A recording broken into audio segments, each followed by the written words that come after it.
Hello and welcome to the second part of a three-part series about the cost of energy. In the first part we looked at what's driving costs up at the moment. In this part we're going to look at what the cost of different sources is and how we compare them. So we're going to look at the data and we're going to look at what that means, how we work it out, and how we compare dirty and clean energy. And I'm going to try and get all this into about 4 minutes. Okay, so here's the data from a couple of recent studies, pounds per kilowatt hour, so 0.1 is 10 pence per kilowatt hour. That's comparison with that's the current average retail electricity price in the UK. But there's lots here that's strange. Of course, we're not really comparing apples with apples. Particularly, we've got two sources here, gas electricity and coal electricity, which are churning out lots of carbon dioxide. And they're dependent on fuel price, which is likely to go up if it's certainly to the extent that it's indexed to oil prices, although it may also go down, of course. But there's lots of other uncertainty. These two are the carbon captured, abated versions of gas and coal. We don't really know how much they're going to cost because nobody's built one yet at full size, at full commercial operating, and of course it's dependent on the fuel price again. Meanwhile, the cost of all of the clean sources, or most of the clean sources, is coming down to a greater or lesser extent. So we're looking at a snapshot in time, and it's really difficult to draw conclusions from this. Just editing out the dirty versions here of the clean technologies. We've got the triumvirate of renewables, nuclear and CCS represented here.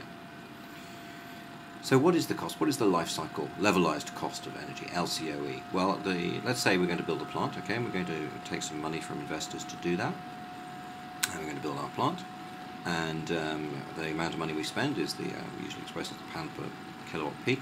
Now, this is often described as the cost, as in, we're going to spend £1 million to build this wind turbine. But that's a misnomer. It's not the cost, it's the investment, because that money delivers a return to the investors.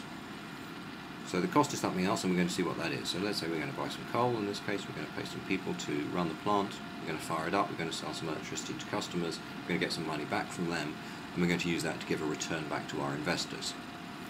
Now, so we've got various different elements. What's the cost? The cost is the total running costs divided by the total amount of electricity that we produce, and it's only sensible to do that over the lifetime of the plant. So that's what we do, and we use an equation that looks something like this, the total cost over the lifetime of the plant divided by the total amount of electricity, but we apply a discount factor to account for the fact that we're delivering a return to investors, and that's called the LCOE. But of course it's a snapshot, a moment in time. What happens if we replace our dirty plant, which is spewing out lots of CO2, with a clean plant? So let's say a wind turbine in this case. Obviously we save the CO2, we also don't need the fuel. So there's a very different pattern of expenditure over the lifetime of the plant. And particularly we spend more up front. The cost per wind at the moment in the UK is about 1,500, I say cost there, but the investment requirement compared to about 800 for gas, the wind to gas comparison here. If we build 1 megawatt of wind, we actually need to build about 1/3 of a megawatt of gas to produce the same electricity because of the way that the peaks are calculated. So the expenditure in the first year is much more for the wind, but thereafter, of course, is much less for the wind because there is no fuel cost. And the expenditure for the gas plant is very dependent on a variable uncertain fuel cost, which is likely to continue rising. So what that means is that on this example, using indicative or made-up prices for gas in the future, the cost of the two things actually crosses after only about 10 years. You could say, does that mean the wind plant has a 10-year payback against the gas? Certainly that overall it's much cheaper than the gas, but that's not necessarily represented in what the investor sees. The other problem is we've got probably a gradually rising price for gas, and we've got price spikes and uncertainty and volatility, which causes the price of electricity in any particular year, in any particular moment in time, to spike, which causes damage to the consumer, damage to the economy.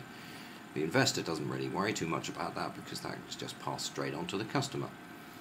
But the level and confident price of wind in this example is not given an advantage, not that the lack of risk that we're delivering with that technology is not recognized in the simple LCOE comparison.